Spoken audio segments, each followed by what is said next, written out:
Yan. Bago pa lang itong spray. Yan oh. Dapat make sure talaga na yung dahon ay matured na.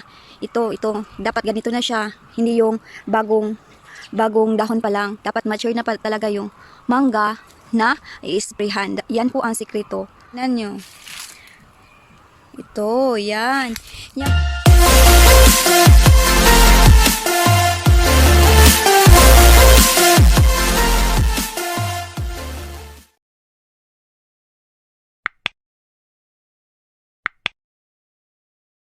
Hi! Good morning! It's me, Cherry!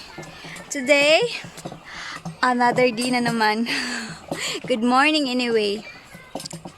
It's already 6 in the morning. Pero ang init na. Alas 6 pa lang. Mag-alas 7 pa lang. Pero ang init na dito. Yan. Pasensya na ha. Hindi pa ako naliligo. Kasi ngayon, maaga po spray si Papa ng mangga para hindi pa masyadong mainit. So ngayon tutulong ako na natin kung paano mag-spray ng mangga. Yan. Mag-start na. Mag-spray na tayo. Tingnan natin kung paano at ano po yung dapat gawin pag kayo ay nag-spray ng mangga. Dito natin makikita kung ano po yung pwede at hindi pwedeng i-spray na dahon. Let's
guys, natapos na rin tayong mang-spray ng mango. Mga 4 to 5 trees ata yung nasprayhan natin.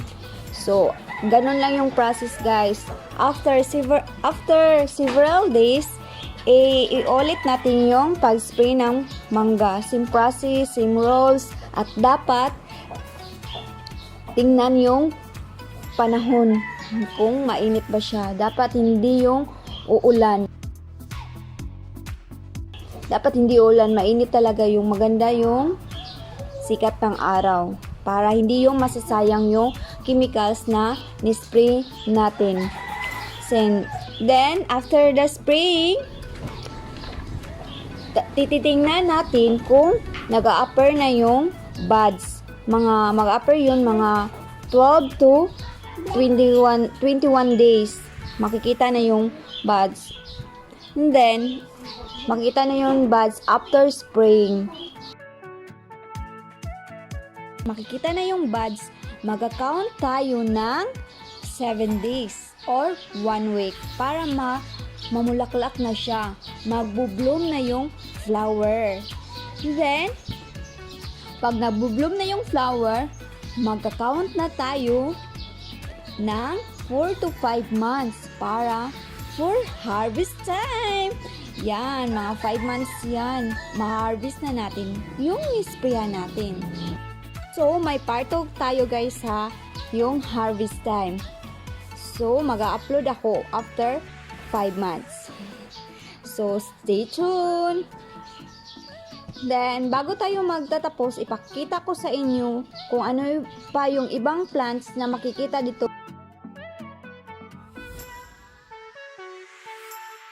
Side pang mango tree. Sige, tingnan natin. O, tingnan nyo, oh. May guava. Hala. Yeah, hinog na. May guava, oh. Hinog na. Pakita ko sa inyo yung Indian mango. Yeah! Hala! Tingnan nyo, oh! Ang daming bunga! Pero maliliit pa lang yan. Wow! Ang daming ito! Wow! Hala! Wow! Yan! Tingnan nyo! Malapit na sila magta-touch sa lupa. Wow! Wow! Indian mango po ito, guys. Yung inisprayhan ni Papa ngayon is mangga talaga. Yung 100% na mangga. Yung pang-export. So, ito yon ang Indian mango. So, yan. Maganda talaga dito sa probinsya. Kasi marami kayong, basta matyaga lang kayo magtanim ng mga halaman, may aanhin kayo. Yan, Indian mango yan ha, tingnan nyo. Yan ito, malapit na siya magta-touch sa lupa. Yan, ang dami, wow, nakamiss naman to. May another Indian mango pa. Kasi, marag dito ata yun. Ito, another puno ng Indian mango. Yan, yan, yan. Another tree ng Indian mango yan. Ito. Kung bibili kayo guys, bili lang kayo sa akin. Mga after 1 month, pwede na ito. Makain na ata. Yeah. Ito yan.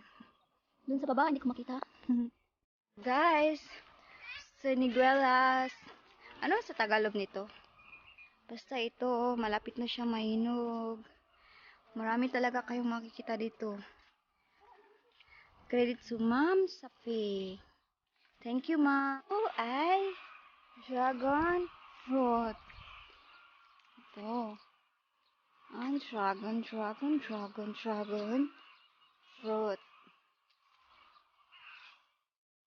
Yan. Ang dragon fruit. Hi! Thank you for watching. See you next video. Please don't forget to subscribe and click the notification bell para ma-notify kayo sa next videos ko. Bye-bye!